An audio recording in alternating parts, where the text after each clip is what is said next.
प्रिय विद्यार्थियों, हिंदी साहित्य बीए तृतीय वर्ष की कक्षा में आपका स्वागत है। रस विवेचन की अगली कड़ी में आज हम रस की जो परिभाषा है उस पर चर्चा करेंगे।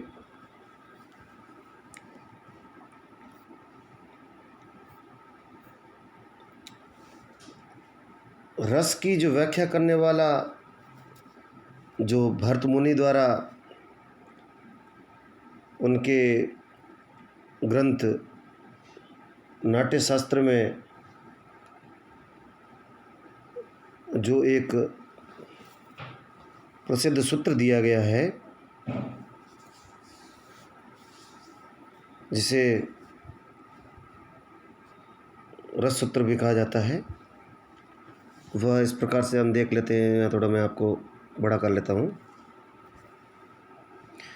विभावानुभाव व्यभिचारी संयोगाद रस निष्पत्ति ही।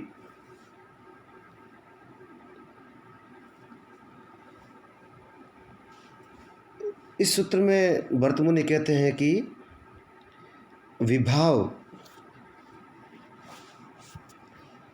अनुभाव, व्यभिचारी जिसे संचारी भाव भी कहा जाता है, विभाव, अनुभाव, व्यभिचारी या संचारी भावों के साथ जब स्थायी भाव का संयोग होता है तब रस की निष्पत्ति होती है। और ये स्थायी भाव, विभाव, अनुभाव और संचारी भाव, ये जो रस के जो अंग है, इन पर हम जो हमारे आगे की जो कक्षा है उनमें हम इस पर चर्चा करेंगे। लेकिन थोड़ा एक परिचय रूप में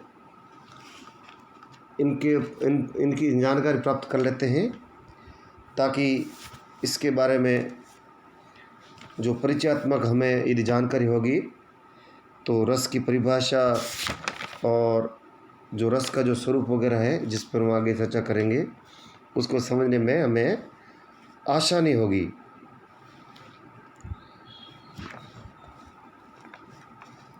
विभावानुभाव,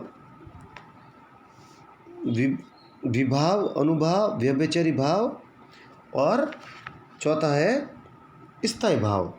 इन सभी का जब संयोग होता है तो उसे रस की निष्पत्ति होती है।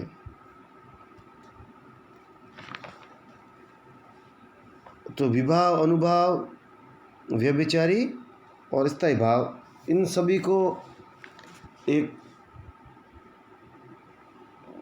मतलब जो सामूहिक रूप से हम इनको विभावादि भी कहते हैं। विभावादि यानी विभाव और आदि में अन्य सभी आ जाते हैं। तो विभावादि से तात्पर्य है कि भरत मुनि ने जो रस सूत्र में विभाव, अनुभाव और जिस संचारी भाव को या व्यभिचारी भाव को, इन सभी से हमारा तात्पर्य विभाव आदि से रहता है। यानी जहाँ कहीं भी आगे जब विभावादि शब्द का प्रयोग किया जाएगा तो विभावादि से हमारा तात्पर्य रहेगा कि जो भरत मुनि ने जो रस सूत्र दिया उसके अंदर वर्णित जो विभाव, अनुभाव और जो संचारी भाव और इनका सहयोग जिस स्थायी भाव से होता है वो उसके अंदर सम्मिलित किया जाएगा।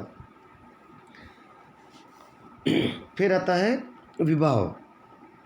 यहाँ पर हम केवल इनके बारे में परिचयात्मक जानकारी प्राप्त कर रहे हैं, और अधिक गहराई से और अधिक विस्तार से हम आगे कक्षाओं में देखेंगे।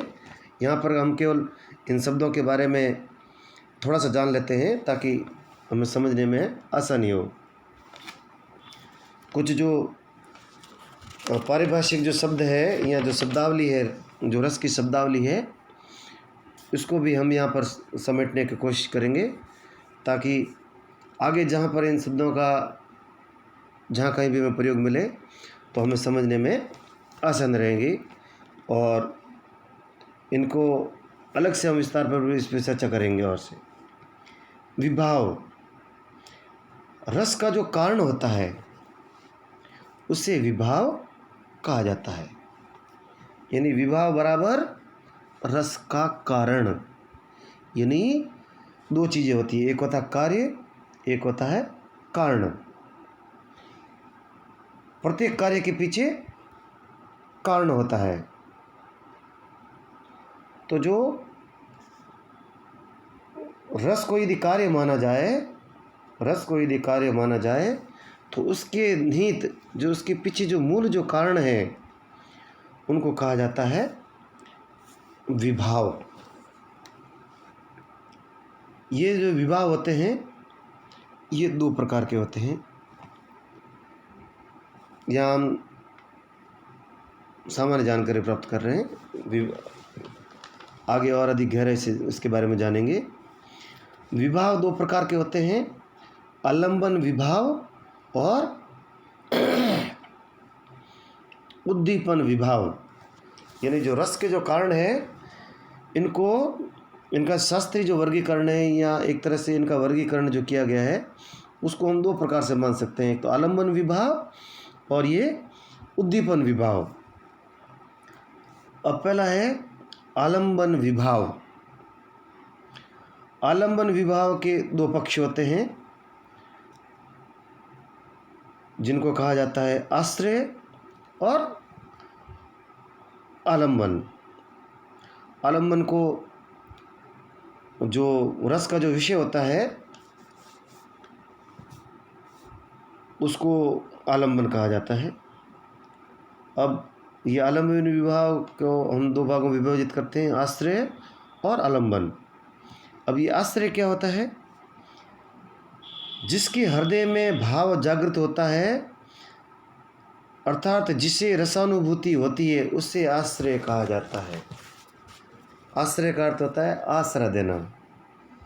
यदि जो हृदय है, हमारा जो मन है, जो हमारा मानस है, उसको यदि रस का यदि स्थान माना जाए तो जिसके हृदय के अंदर भाव उत्पन्न होता है उसे आश्रय कहा जाता है। यानी भावों को आश्रय कहाँ पर मिला है, भावों की उत्पत्ति कहाँ पर हुई है। जैसे वात्सल्य रस की यदि यशोदा और बाल गोपाल जो कृष्ण हैं उसका यदि सूरदास का कोई काव्यांश है या कोई पद है, तो यदि माता यशोदा के हृदय के अंदर यदि जो वत्सल भाव की उत्पत्ति होती है, अनुभूति होती है, तो उस वात्सल्य नामक जो भाव है या जो वत्सल जो भाव है उस भाव के लिए का जो आश्रय है वह होगा यशोदा, माता यशोदा, जिसके हृदय में वत्सल जो भाव है वह उत्पन्न हुआ है।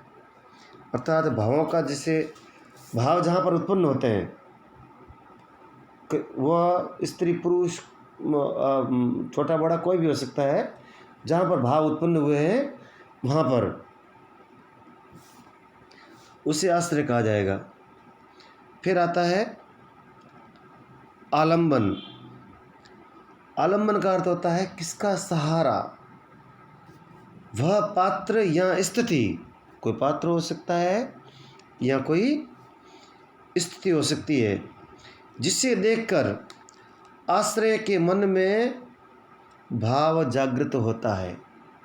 तो आश्रय का अर्थ हो गया जिसके हृदय में भाव उत्पन्न हो, और आश्रय के मन में जो भाव उत्पन्न हो रहे हैं, हृदय के अंदर जो भाव जागृत हो रहे हैं, वे किसके कारण उत्पन्न हो रहे हैं, किसको देखकर उत्पन्न हो रहे हैं, उसको कहा जाएगा आलंबन। यदि जो वात्सल्य जो रस है उसका जो हमने अभी जो चर्चा की थी, माता यशोदा के हृदय में वत्सल भाव उत्पन्न होता है, तो वो हो गया आश्रय। और जो बाल गोपाल जो कृष्ण है, जिसके कारण माता यशोदा जो आश्रय, उसके मन में वो जो भाव उत्पन्न हुआ है वत्सल्य या वत्सलता का जो भाव उत्पन्न हुआ है, तो जिन पात्रों या स्थिति को देखकर जो भाव, जिसके भाव उत्पन्न करने वाले जो कारक होते हैं या जो जिनका आलंबन पाकर भाव उत्पन्न होता है, उसे कहा जाता है आलंबन विभाव। आलंबन यानी आलंबन विभाव, ये थोड़ा सा भ्रामक शब्दावली है, क्योंकि जब आलंबन कहते हैं, आलंबन विभाव कहते हैं, तब तो उसके अंदर आश्रय और आलंबन दोनों आ जाते हैं। और जब इनका अलग से चर्चा करते हैं तो आश्रय और आलंबन, यदि आलंबन के लिए यदि विशेष शब्द यदि हम प्रयोग करेंगे या ध्यान में रखेंगे मन में, तो हमें ये शब्द आसानी से समझ में आ जाएगा। आश्रय यानी जिसके मन में भाव उत्पन्न हुए हैं, और जो भावों को उत्पन्न करने वाला जो विषय है, जिस विषय के कारण भाव उत्पन्न हुए हैं, वो हो गया आलंबन। यहाँ एक और उदाहरण भी दिया गया है कि शकुंतला को देखकर दुष्यंत के मन में शकुंतला के प्रति आकर्षण उत्पन्न होता है। तो यहाँ पर जो दुष्यंत है, उसका जो हृदय है वो आश्रय है, और शकुंतला है वह है आलंबन। फिर एक आगे और हम विस्तार से चर्चा करेंगे, या थोड़ा सा जान लेते हैं। अनुभाव,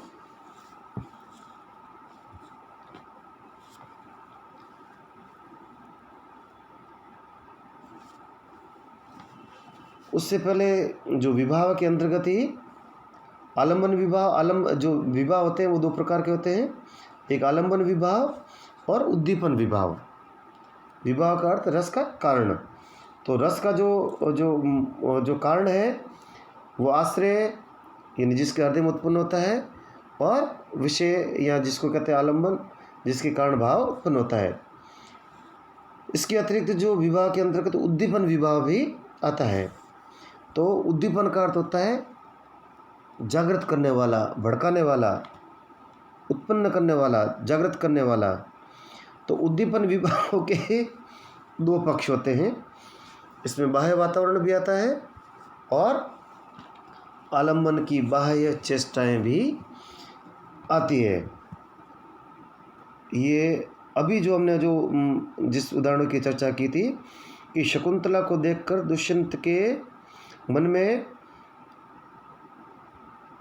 शकुंतला के प्रति आकर्षण उत्पन्न होता है।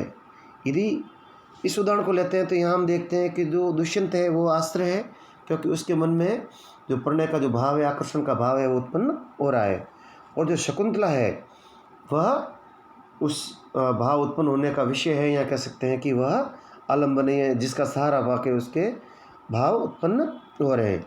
तो वहाँ पर जो बाह्य वातावरण है, जहाँ पर जिस बाग के अंदर ये जो दुष्यंत और शकुंतला जो विहार कर रहे हैं, वहाँ जो बाह्य वातावरण है, जो ठंडी ठंडी जो शीतल पवन है, और बाग का जो मनोरम जो दृश्य है, और जो अन्य जो प्राकृतिक जो वातावरण है, जो जिसके कारण हृदय के जो भाव है वो और अधिक प्रस्फुटित हो रहे हैं या जागृत हो रहे हैं, तो उनको कहा जाएगा उद्दीपन विभाव के अंतर्गत बाह्य वातावरण।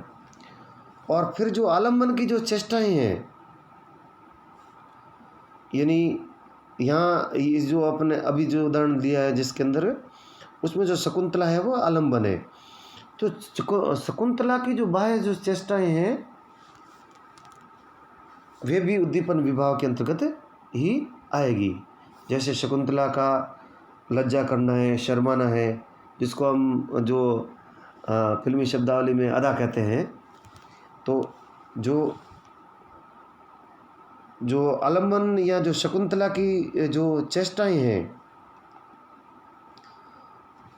उसका जो शर्माना है, उसका विभिन्न प्रकार से उसकी जो चेष्टाएं जो करती है, वे चेष्टाएं भी दुष्यंत के जो क्षमा कीजिएगा, दुष्यंत के हृदय के अंदर जो प्रणय आकर्षण का जो भाव है उसको और अधिक उद्दीप्त करेगी।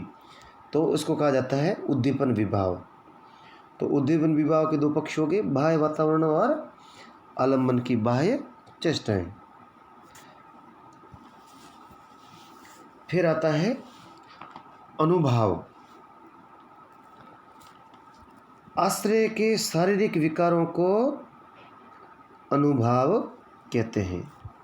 भाव होते हैं वे हृदयस्थ होते हैं या मानसिक रूप में होते हैं या सूक्ष्म होते हैं। कोई व्यक्ति यदि क्रोधित है तो उसका पता कैसे लगेगा?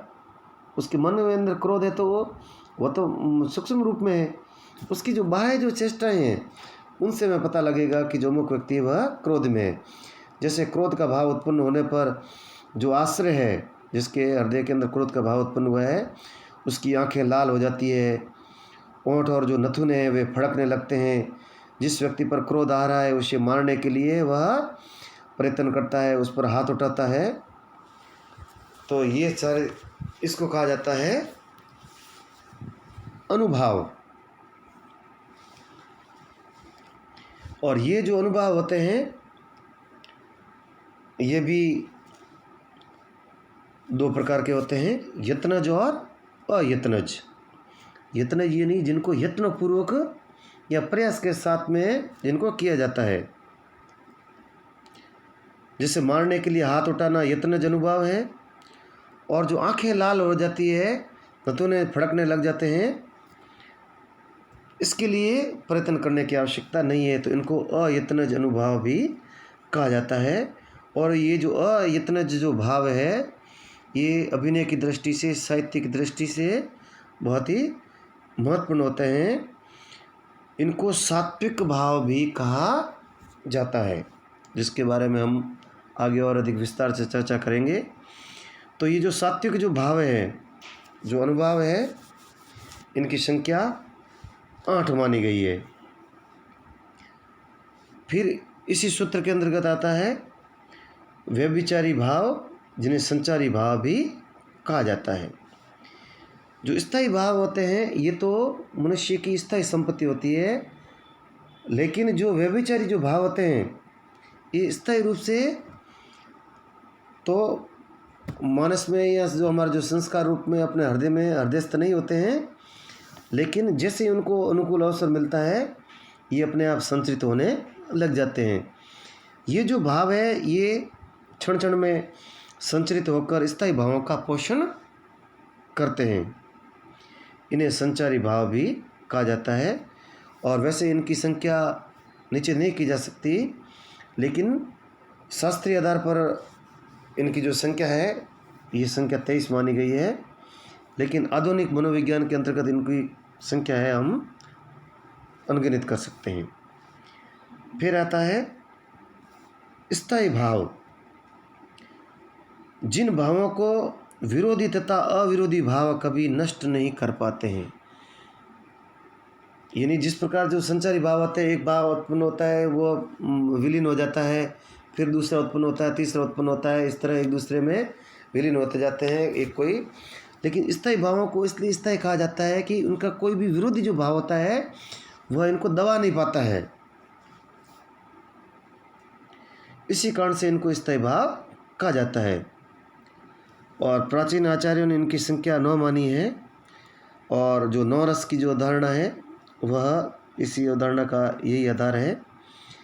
लेकिन अब इनकी संख्या में भी वृद्धि हुई है, और क्योंकि जो 9 रस के बाद में 10 और जो 11 रस है उसकी कल्पना भी की गई है, जिसके बारे में हम और अधिक आगे विस्तार से चर्चा करेंगे।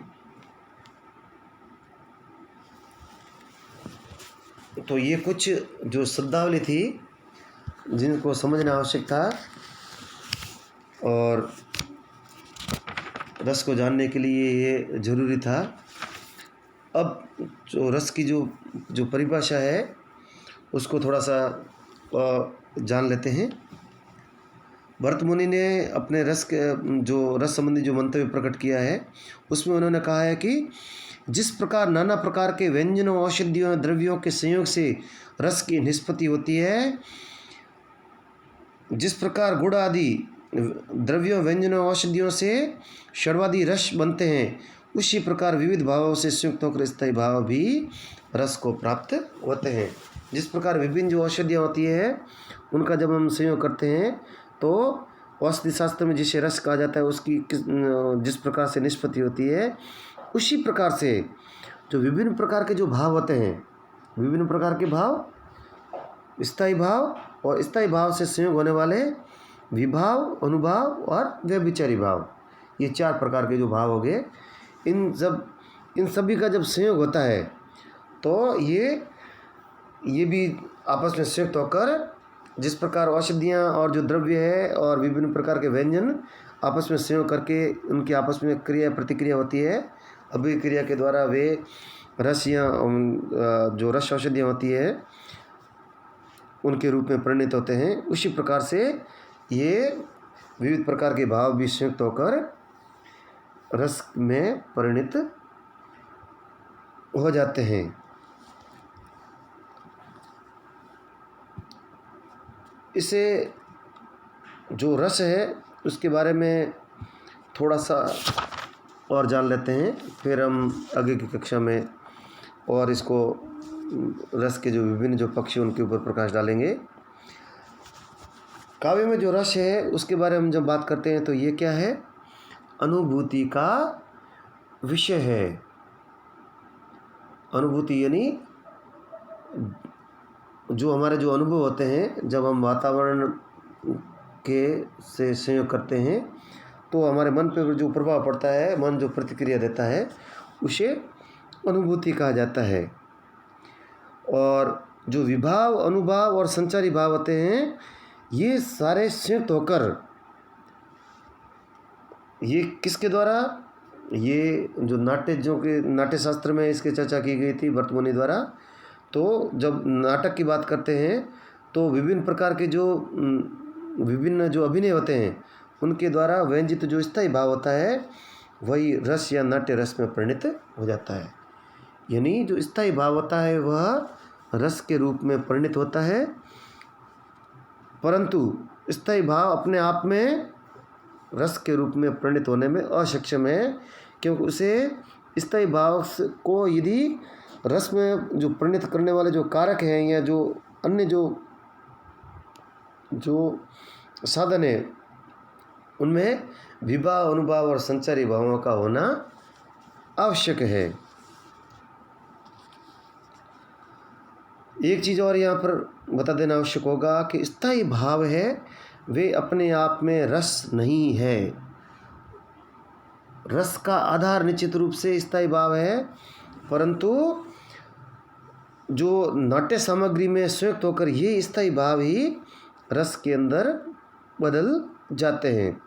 जैसे उदाहरण के लिए हम बात करते हैं तो जो रति नामक जो स्थायी भाव है वह मूल रूप से श्रृंगार रस नहीं है, परंतु नायक नायिका के सुख दुख आदि के प्रसंगों में विविध अभिनयों के द्वारा वह रंगमंच पर इस प्रकार से प्रस्तुत किया जाता है कि वह श्रृंगार रस में परिणित हो जाता है।